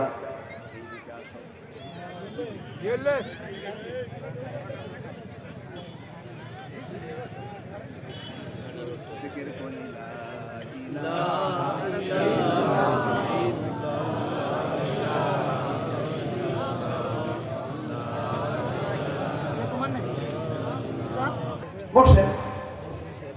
সামান্য 2 মিনিট সহ্য যদি না হয়, হাসিলে আপনি 50,000 বছর থাকতে হবে। বসেন না, কত সময় চলে যায়। রাত 3টার দিকে গত 3 বছর আগে আমাকে এক লোক ফোন দিয়ে বলে, হুজুর আমি আপনার খুব ভক্ত আলোচনা, আমি 3টায় উঠছি হুজুর, তাহাজ্জুদ পড়ছি হুজুর, 3:30টায় খেলা আছে বিশ্বকাপ, আমার দল আর্জেন্টিনা যেন জিতে। রাত কয়টার দিকে? 3:30।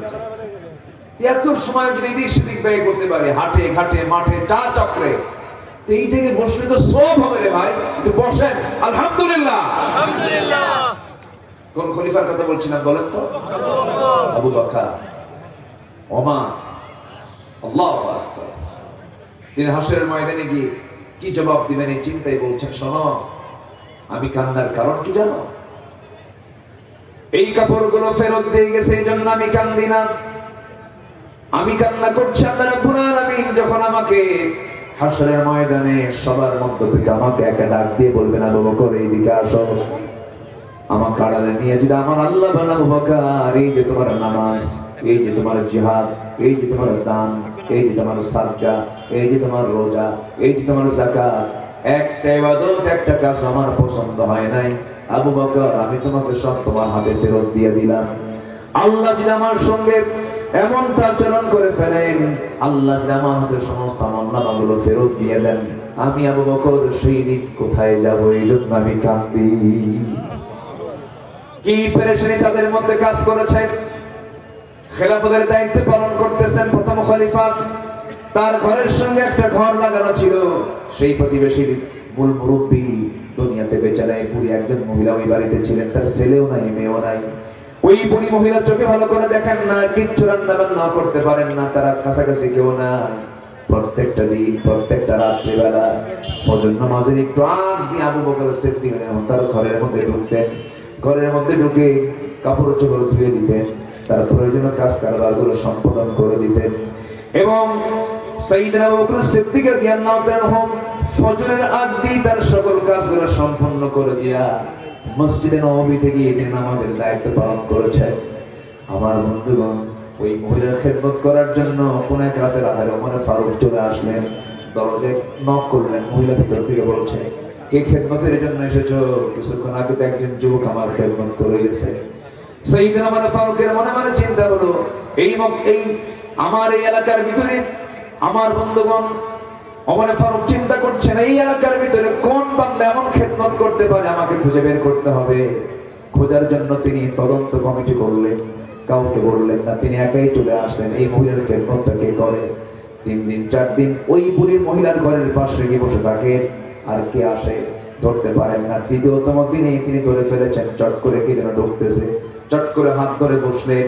ধরে দেখেন কেউ নন, তিনি হচ্ছেন প্রথম খলিফা আবু বকর।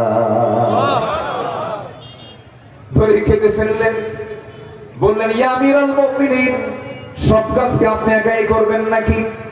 আমাদের কি করার সুযোগ দিবেন না? সঙ্গে সঙ্গে সাইয়েদনা আবু বকর বলছেন, আমার খেদমত আমাকে করতে দাও, আমার প্রতিবেশীর হক আমাকে আদায় করতে দাও, কারণ কিয়ামতের দিন তোমার আমলনামা আমার পিঠে আসবে না, আমার আমলনামা তোমার পিঠে যাবে না। সারাটা জীবন তিনি খেদমত করে চলে গেছেন। যেদিন আবু বকর সিদ্দিক রাদিয়াল্লাহু মারা গেছে, তার পরের দিন থেকে ওই মহিলার দায়িত্ব পালন করেছেন ওমর ফারুক রাদিয়াল্লাহু তাআলা আনহু। ওমর ফারুক তার ঘরে আসলেন একদিন। প্রথম দিন যেদিন খেদমতের জন্য তিনি ভিতরে ঢুকেছেন, সব কিছু পরিষ্কার পরিচ্ছন্ন করে দিয়েছেন, খাবারগুলো জোগাড় করে দিয়েছেন। ওই মহিলা খাবার খেতে বসে তিনি জানতেন না আবু বকর মারা গেছেন, বুড়ি মানুষ, চোখে কম দেখতেন। যখন তিনি খেতে বসেছেন, খাওয়ার সময় তার সামনে যখন খেজুরগুলো দেওয়া হয়েছে, একটা খেজুরের মুখে দিয়ে দেখেন কামড় মারতেন না, খেজুরের বিচিটা তার মুখের মধ্যে লেগে গেছে। তিনি আস্তে করে খেজুরটা মুখ থেকে বের করে বিচিটা ফেলে দিয়া বলে ফেললেন, বুঝতে পেরেছি আমার আসল খাদেম আর দুনিয়াতে নাই, খাদেম চেঞ্জ হয়ে গেছে। আল্লাহু আকবার বলবেন না? আমার খাদেম কি হয়ে গেছে? চেঞ্জ হয়ে গেছে। মানে সাইয়েদনা আবু বকর যে সেবাটা দিতেন, খেজুর যখন তার হাতে ধুয়ে দিতেন, খেজুরের বিচি পর্যন্ত সরায় দিয়ে তার মুখে তুলে দিতেন। এটাই হলো তাকওয়া, এটাই হলো পরকালের চিন্তা, এটাই হলো আখিরাতের চিন্তা, এটাই হলো ফিরে আসা। ইল্লা মান তাবা, যারা ফিরে আসে। আল্লাহু আকবার। কার পথে? আসতে বলবেন না, কার পথে? আল্লাহর পথে আমরা ফিরে আসবো। জোরে বলি ইনশাআল্লাহ। আমার ঈমান আনবো, জোরে বলি ইনশাআল্লাহ। আল্লাহ তাআলা 5 শ্রেণীকে maaf করে দেন। এর মধ্যে 1 নাম্বার জানলাম আমরা, যারা তওবা করবে তাদেরকে maaf করে দেন। নাম্বার 2 হলো অজ্ঞতাবশত যদি কোনো মন্দ কাজের পর নিজেকে যদি কোনো বান্দা সংশোধন করে নেয়, আল্লাহ রাব্বুল আলামিন তাকে maaf করে দেন। মহান রাব্বুল আলামিন বলেন, ثم إن ربك للذين عملوا السوء بجهالة ثم تابوا من بعد ذلك وأصلحوا إن ربك من بعدها لغفور رحيم. জোরে বলুন আল্লাহু আকবার। সূরাতুন নাহল 119 নম্বর আয়াতে আল্লাহ রাব্বুল আলামিন বলছেন, বিজাহালাতি, অজ্ঞতাবশত যদি কোনো ভুল করে ফেলো আমার কাছে maaf চেয়ে নাও বান্দা, আমি আল্লাহ তোমাকে সব গুনাহগুলো maaf করে দেব। কার কথা? আসতে বলবেন না, কার কথা? তওবা করলে maaf করে দেন তিনি কে? আসতে বলবেন না, কে? আমার বন্ধুগণ, একটা ঘটনার কথা মনে পড়ে গেল। আমার নবীজি তাবুক অভিযানের ডাক দিয়েছেন। কি অভিযানের বলে? তাবুক অভিযান। তাবুক অভিযান ছিল সবচেয়ে বড় অভিযান। রোমানদের বিরুদ্ধে যুদ্ধ করার জন্য মদিনা থেকে রাসূল রওনা দিয়েছেন। 30,000 সাহাবী নিয়ে। কত হাজার বলেন? 30,000। জোরে বলেন ভাই, কয় হাজার? 30,000। সময় তো অল্প, কি করে শেষ করে দেব? আরেকটু চালাই, আরেকটু চালাই। 30,000 সাহাবী নিয়ে রওনা করেছেন এবং বললেন, কেউ বাদ থাকবে না, এই অভিযানে সবাইকে যেতে হবে। সব নিয়ে চলে গেলেন। যুদ্ধ লাগলো না, কারণ এর আগের রেকর্ড হলো রোমানদের বিরুদ্ধে মুসলিম মুজাহিদরা ছিলেন হলো 3,000, আর ওদের সৈন্য সংখ্যা ছিল হলো 1,00,000। মুসলমানদের বিজয় হয়েছিল। কিন্তু এবার মুসলমানদের সৈন্য সংখ্যাই হলো 30,000। বলেন তাহলে আগের রেকর্ডের হিসাব কি করবে, কি করবে না? বলেন। যুদ্ধ হলো না, যুদ্ধ লাগলো না। আমার নবীজি শুধু অভিযান শেষ করে মদিনার দিকে ফিরে আসতেছিলেন। চলে আসলেন, ফিরে ঘরেও ঢুকলেন। চলতেছে সময়গুলো ভালো, কিন্তু 3 জন সাহাবী সূরা তওবার মধ্যে আসছে। সূরা তওবার মধ্যে আসছে। কি একটু বলবো? বলার শোনার দরকার আছে না? নাই বলেন। 3 জন সাহাবী, এনারা যুদ্ধে যেতে পারেন না, অভিযানে যান না। এর মধ্যে সবচেয়ে যিনি লম্বা হাদিসটা বর্ণনা করেছেন, কাব বিন মালিক রাদিয়াল্লাহু তাআলা আনহু। তিনি মনে মনে চিন্তা করলেন, কেমনে কি করি? আমি তো ইচ্ছে করে যাই না, আমি তো গাফলতি করে যাই না, আমি তো অবহেলা করে যাই না, আমার তো একটা ভুল হয়েছে, আমার তো মাফ চাওয়া দরকার। উনি নবীর কাছে গেলেন, নবীর সামনে গিয়ে দাঁড়ালেন। আমার নবীজি মসজিদ নববীর ঠিক মাঝখানে বসে আছেন। এই সাহাবী গিয়ে হাঁটু গেড়ে দিয়ে নবীর সামনে আস্তে করে বসে বলছেন, হুজুর মাফ চাইতে আসছে আপনার কাছে। রাসূল বলেন, তুমি কি ভুল করছো যে মাফ চাইবা? কুজন আপনি আমাকে যুদ্ধে যেতে বলেছেন, তাবুক অভিযানে যাই নাই। রাসূল বললেন, কেন যাও নাই? গাফলতি করেছি, গড়িমসি করেছি, অবহেলা করেছি। রাসূল বললেন, ও কাব বিন মালিক, আর কে কে যায় নাই? হেলাল বিন উমাইয়া, আর কে কে যায় নাই? মুরারা বিন রাবিআ। মোট কয়জন হলো? রাসূল বলেন, আর কে কে? হুজুর আমার জানা নাই। আমার নবীজি সঙ্গে সঙ্গে বললেন, কাব বিন মালিক চলে যাও। আমার নবীজি সঙ্গে সঙ্গে মদিনার মসজিদে তিনি নোটিশ জারি করে দিলেন। সাহাবায়ে কেরামকে বলে দিলেন, ইমার্জেন্সি নোটিশ জারি করে দাও, এই মদিনাবাসীকে জানিয়ে দাও, এই মদিনাবাসীর কোন মুসলমান যেন এই 3টা ব্যক্তির সঙ্গে কোনো প্রকার কথাবার্তা না বলে। মুআমালাত চলবে না, সম্পর্ক চলবে না, সালাম কালাম চলবে না, ব্যবসা চলবে না, নিষিদ্ধ। বয়কট করে দেওয়া হলো। এই সংবাদ যখন কাব বিন মালিকের কাছে চলে গেছে, কাব বিন মালিক রাদিয়াল্লাহু আনহু এই কথা শোনা মাত্রই তার কাছে যেন আকাশ ভেঙে পড়ার মতো হয়ে গেল। দরজার কাছে গেলেন, নিজের বাড়ির দরজার কাছে বউকে লক্ষ্য করে বলছেন, বউ আমার দরজা খুলো। বউ দরজার কাছে এসে বলছে, স্বামী আমার, দরজা খুলবো না কেন? অবশ্যই দরজা খুলবো, আপনি আমার স্বামী হন, আপনার ঘর, আপনার বাড়ি। কিন্তু আমি এই দরজার সামনে খুলে দিয়ে পিছনের দরজা দিয়ে আমি নিজেই চলে যাব, কারণ যে ব্যক্তির বিরুদ্ধে নবী পর্যন্ত বয়কটের ডাক দিয়েছেন তার সঙ্গে আমি স্বামী হলে আমার সম্পর্ক নাই। আল্লাহু আকবার বলেন। মান আহাব্বা লিল্লাহ ওয়া বাগদা লিল্লাহ ওয়া আতা লিল্লাহ মান আলিল্লাহ ফাকাদ ইসতাকমালাল ঈমান। আমার নবীজির এই প্রিয় সাহাবী ঘরের মধ্যে ঢুকতে পারলেন না। বউ তোমার বের হয়ে চলে যাবে, ঘরের মধ্যে ঢুকতে পারলেন না। ঘরের দরজা থেকে তিনি আবার মুখটা ফিরায় নিয়ে বাইরের দিকে আসতেছিলেন। কলিজার টুকরা ফুটফুটে দুইটা বাচ্চা, 11 বছরের 13 বছরের ফুটফুটে বাচ্চা। এই বাচ্চাগুলোকে আদর করেন, প্রত্যেকদিন চুমা দেন, স্নেহ করেন। সেই দিন সন্তানগুলোকে ডাক দিয়ে বলছে, আমার দুলাল রে, আমার আদরের সন্তানগুলো এদিকে আয়। সন্তান বলে, যাব না কেন? রাসূল বয়কট করেছেন, আমরা তোমার সঙ্গে কথা বলবো না। আল্লাহু আকবার বলেন। আমার বন্ধুগণ, এরপরে কি হলো? কাব বিন মালিক চোখের পানি মুছতে মুছতে বেকরার হয়ে গেলেন, সিজদা দিতে পাগলের মতো হয়ে গেলেন। হিলাল বিন উমাইয়ার কানে সংবাদ চলে গেছে। তিনি করলেন কি? ঘরের মধ্যে তিনি খুঁজতে লাগলেন দড়ি কোথায়। শক্ত দড়ি তিনি হাতের মধ্যে নিলেন। মদিনার মসজিদের সামনে কয়েকটা খুঁটি ছিল, যেটা মজবুত খুঁটি, সেই খুঁটির সঙ্গে দড়িটার এক প্রান্ত লাগায় দিলেন। আর এক প্রান্তে স্বহস্তে নিজের দুহাত বেঁধে ফেলে বলছেন, হেলাল রে, তোর চাইতে বড় আসামি এই দুনিয়াতে নাই, কারণ যার বিরুদ্ধে অবরোধের ডাক দিয়েছেন, বয়কটের ডাক দিয়েছেন স্বয়ং রাসূল। চোখের পানি ফেলতে ফেলতে বেকরার হয়ে যাচ্ছেন কাব বিন মালিক। হিলাল বিন উমাইয়া, তাফসীরে এসেছে হিলাল বিন উমাইয়ার দুটো হাত এত লম্বা সময় বাঁধিয়ে রেখেছিলেন, তিনি নিজেই হাতের ওই জায়গা পর্যন্ত ঘা হয়ে গিয়েছিল। চোখের পানি ফেলে ফেলে কাঁদতে কাঁদতে শরীরটা শুকায় গিয়েছিল। প্রায় দীর্ঘদিন যখন চলে গেল, ওইদিকে মুরারা বিন রাবিয়ার কানে সংবাদ চলে গেছে, পাহাড়ি এলাকায় চলে গেছে। সেজদার মধ্যে পড়ে পড়ে কান্দেন, রোনাজারি করেন, তওবা করেন। এই তিন ব্যক্তির চোখের পানি আল্লাহর দরবারে এক পর্যায়ে মঞ্জুর হয়ে গেছে, কিন্তু আমার নবী তাদেরকে বয়কটের ডাক দিয়েছেন। এখন একটা প্রশ্ন হলো, আপনাকে বলি ভাইরা, যে যুদ্ধে রাসূল গিয়েছিলেন 30,000 সৈন্য নিয়ে, সেই যুদ্ধ কি সংগঠিত হয়েছিল? হয়েছিল না। আর সংখ্যা কি একেবারেই কম নাকি? কত হাজার? যায় নাই কয়জন? মাত্র 3 জন। মাত্র 3 জন গেল না, আবার ওই যুদ্ধ সেখানে সংগঠিত হলো না। কিন্তু আমার নবীজি ইচ্ছা করলে বলতে পারতেন, ঠিক আছে যেতে পারো না, এই যুদ্ধই তো হয় না। অথবা মাত্র এতগুলো সাহাবীর মধ্যে তোমরা 3 জন মাত্র যায় না, যাও নাই, ছেড়ে দিলাম, মাফ করে দিন। কিন্তু ছাড়ছেন নাকি রাসূল? ছাড়েন নাই। কেন গেলে না? কেন তুমি গরিবসী করলে? কেন তুমি অবহেলা করলে? এই চিন্তা মাথায় নিয়ে আমার নবীজি শক্ত অবস্থানে চলে গেলেন। দীর্ঘদিন চলে যাওয়ার পর 40 দিন যখন পার হয়ে গেছে, আমার নবীর কাছে ওহী নাযিল হয়ে গেছে। নবীর কাছে ওহী নাযিল হলো, আলা সালাসাতিল্লাযীনা খুল্লিফু, হে রাসূল, ওই 3 জন সাহাবী যারা পিছনে ছিলেন, আপনি যদিও তাদেরকে বয়কটের ডাক দিয়েছেন, কিন্তু আরশের মালিক আল্লাহ রাব্বুল আলামিন ইল্লা মান তাবা, যারা ফিরে আসবে, ওয়া আমানা ওয়া আমিলা সালিহান। অতএব ওই 3 জন সাহাবী যখন তওবা করে নিয়েছে, তাদের তওবা আল্লাহর দরবারে মঞ্জুর হয়ে গেছে।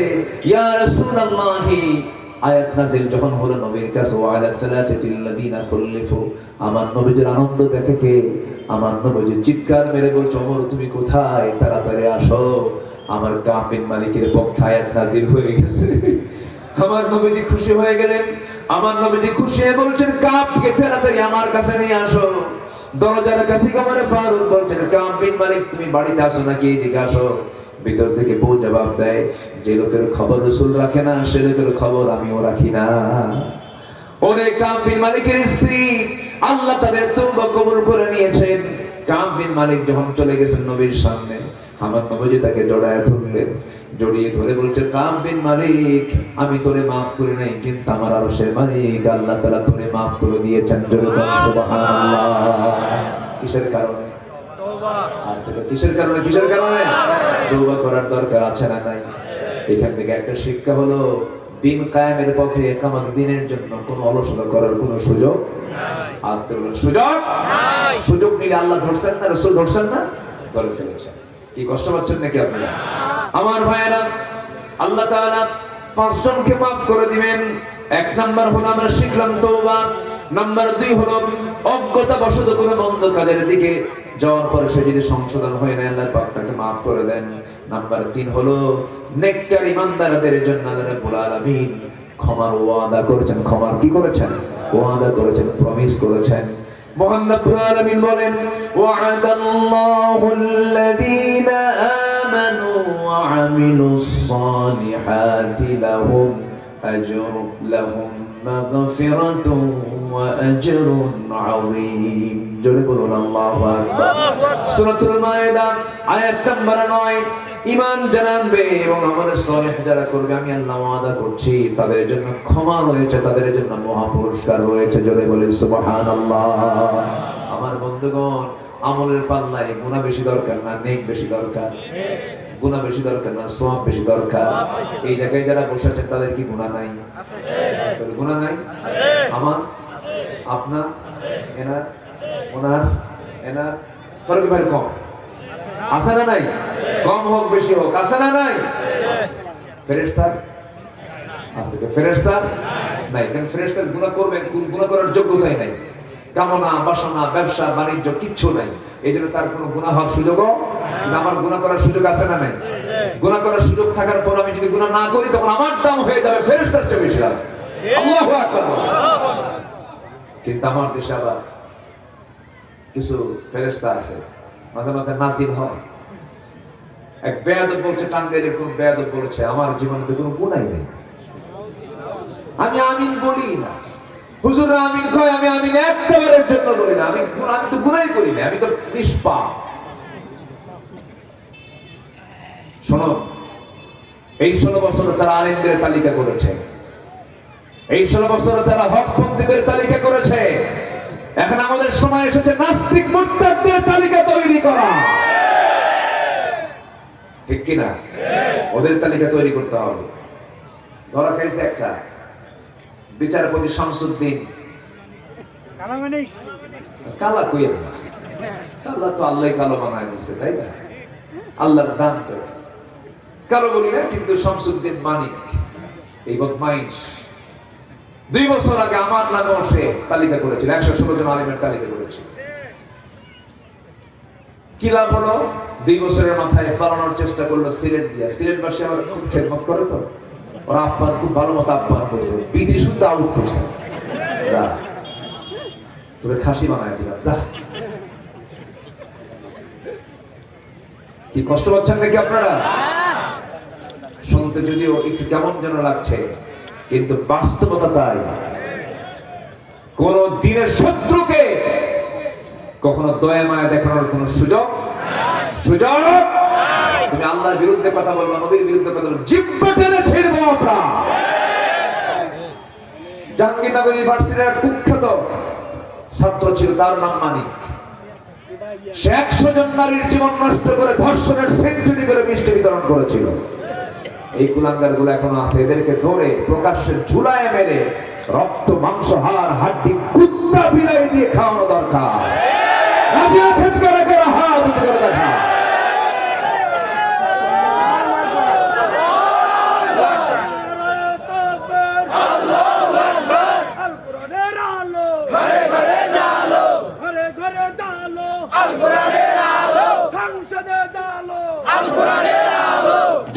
আমিন। সম্মানিত ভাইরা, নাম্বার 4, আল্লাহ কয়জনকে মাফ করেন? কয়জনকে? 3 জন বলেছে, আর 2টা বলি আমি শেষ করে দেব। আজান হয়েছে 10 মিনিট আগে, আমি আর 10 মিনিট সময় চেয়ে নিচ্ছি, আমাকে দেবেন তো নাকি? কারো কোনো রাগারাগি নাই তো? কারো কোনো সমস্যা নাই তো?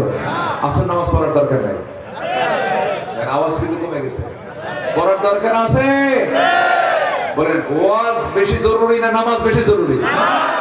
এটা যেন মনে থাকে, মানে টুপি মাথায় দিয়ে যেন লুঙ্গি না থাকে, এরকম নাকি? টুপি দরকার পরে, লুঙ্গি দরকার আগে। নামাজ যেন ঠিক থাকে। আল্লাহ কবুল করুন। এই মাইক আমার পছন্দ করতেছে না, এরকম করে দিন, দেখেন না, লক্ষ্য করেন না এটা? সম্মানিত ভাইরা, নাম্বার 4 হলো পাপাচারের পর যারা আল্লাহকে স্মরণ করে এবং জেনে শুনে গুনাহের পুনরাবৃত্তি না করে। অর্থাৎ গুনাহ করেছে, গুনাহ করার পর অনুতপ্ত হৃদয়ে চোখের পানি ফেলে কাঁদে আর বলে, আল্লাহ জীবনে আর এই পাপ কাজে আমি আসবো না। আল্লাহ ওই বান্দাকে মাফ করবেন। এই কথা বলেছেন আল্লাহ রাব্বুল আলামিন বিভিন্ন জায়গায়, বিশেষ করে সূরা আলে ইমরানের 135 নম্বর আয়াত এবং 36 নম্বর আয়াতে বলেছেন। আল্লাহ রাব্বুল আলামিন বলেন, والذين إذا فعلوا فاحشة أو ظلموا أنفسهم ذكروا الله فاستغفروا لذنوبهم ومن يغفر الذنوب إلا الله ولم يصروا على ما فعلوا وهم يعلمون. الله أكبر.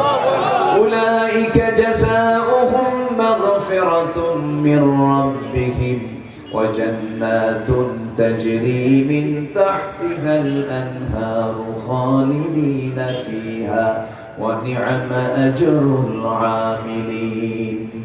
الله أكبر.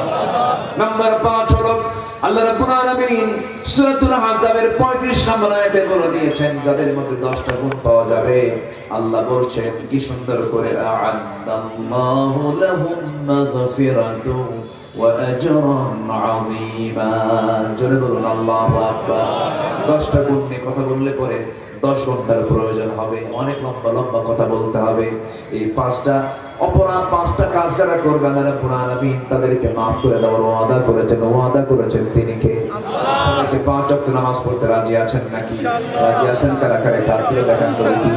জোরে বলি ইয়া আল্লাহ, আরো জোরে বলি ইয়া আল্লাহ। আমাদেরকে 5 ওয়াক্ত সালাত আদায় করার তৌফিক তুমি আল্লাহ দিয়া দাও। জোরে বলি আমিন। আরো জোরে আমিন। অনেক মা বোন মাহফিল এসেছেন, মা বোনদের ব্যাপারে যে ওয়াজ করেছে, এই ওয়াজ কিন্তু মা বোনদের জন্য কি আছে না? বলেন তো আছে না? নাই? আমার মা সাথে একটা বিষয় আমি যোগ করে দিই। দিনের মাহফিল পর্যাপ্ত সময় পাওয়ার সুযোগ নাই, শুধু একটা বিষয়ে যোগ করে দিই। মেয়েদের সবচেয়ে বড় খারাপ দিক আজকের সমাজে, সেটা হলো মেয়ের আজকে মুসলমানদের সংস্কৃতি লালন না করে অন্য ধর্মের সংস্কৃতি লালন করে ঈমান চরিত্র হারায় ফেলছে। বিশেষ করে পশ্চিমা এবং ভারতীয় চ্যানেলগুলো দেখে তাদের মতো চরিত্র গড়ে তুলতেছে আজকের আমার দেশের মেয়েরা। আমার মা এই সমস্ত অপসংস্কৃতির আগ্রাসনে নিজের জীবনকে ভাসায় দিবেন না। বিশেষ করে পর্দার বিষয়টা খেয়াল করতে হবে, সবার পরে না সবার আগে। দুলাভাইয়ের সঙ্গে দেখা করা জায়েজ নাই। দেখা করা জায়েজ আছে? দুলাভাইয়ের সঙ্গে দেখা করা জায়েজ নাই। দুলাভাই যদি হোন্ডাই তোলে, কিছু কিছু দুলাভাই আছে শাড়িতে হোন্ডাই তোলে, কিন্তু বউরে হোন্ডাই তোলে না। এরকম দুলাভাই কিছু বকবাইশ আছে না? পিছনে দুলাভাই শালিকে উঠায় নাই। শালি এখন মনে মনে চিন্তা করে, আমার বড় বোনের হাজবেন্ড না করি কেমন হোন্ডাই চলে, তো মাঝখানে একটু গ্যাপ রাখে যে দুলাভাই মানুষ গায়ের সঙ্গে গা লাগলে কেমন হয়। সামনে যায় দুলাভাই এমন ব্রেক মারে, এক ব্রেকে গ্যাপ আছে না? নাই? অতএব চান্স দেওয়ার সুযোগই দেওয়া যাবে না। বেড়াই কিন্তু খেত খায়, বেড়া খেত খায়, মানে কাছের মানসিক ক্ষতি করার সম্ভাবনা বেশি থাকে। এই জন্য পর্দার বিষয়ে সবচেয়ে সর্বোচ্চ সজাগ আপনি স্বামী হিসাবে, আপনি ভাই হিসাবে, আপনি বাবা হিসাবে, আপনি বড় ভাই হিসাবে আছে না? নাই? আল্লাহ পাক আমাদের সবাইকে সতর্ক সজাগ থাকার তৌফিক সবাইকে দান করুন। আমাদের সবচেয়ে বড় চ্যালেঞ্জ হলো জাহান্নাম থেকে বেঁচে জান্নাত পাওয়া। আগে জাহান্নাম থেকে বাঁচতে হবে। তো জাহান্নাম থেকে বাঁচার জন্য যে কাজগুলো আমি আজকে শিখিয়ে দিলাম, আল্লাহ তাআলা 5 শ্রেণীকে মাফ করবেন। এই গুণগুলো আল্লাহ তাআলা আমাদের জীবন অর্জন করার তৌফিক দান করুন। আমি আমার কথা না বাড়ি যতটুকু হয়েছে বলে ফেলি আলহামদুলিল্লাহ। আরো জোরে বলি আলহামদুলিল্লাহ। সবাই নামাজের মতো করে বসি। সোজা আমরা এখন দোয়ার দিকে যাব। আমরা চাইবো কার কাছে? চাইবো কার কাছে? আল্লাহর কাছে। আমরা চাইবো।